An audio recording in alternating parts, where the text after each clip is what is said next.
நல்லா கவனிங்க. எப்போ உன்னுடைய மனம் நீ செய்கிற வேலைக்கு விருப்பமாக செயல்படுகிறதோ, ஒத்திசைவாக இருக்கிறதோ, இப்போ கடவுள் என்ன பண்ணுறாருன்னா சக்தியை புறம் கொடுத்துருவார். வச்சுக்கடா, உனக்கு எவ்வளோ எனர்ஜி வேணாலும் நான் கொடுக்குறேன். உனக்கு இது பிடிச்சிருக்குல்ல, உனக்கு ரொம்ப ரசிக்கிறல்ல, வெறித்தனமாக நீ இருக்கிறல்ல, வச்சுக்கோ அப்படின்னு கொடுத்துக்கிட்டே இருப்பார்.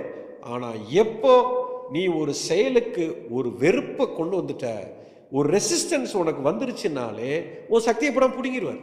இப்போ வாழ்க்கை பூரா என் சுதர்மத்தில் நான் இருந்தேன்னா வெறித்தனமா நான் இப்படி தான் இருப்பேன்.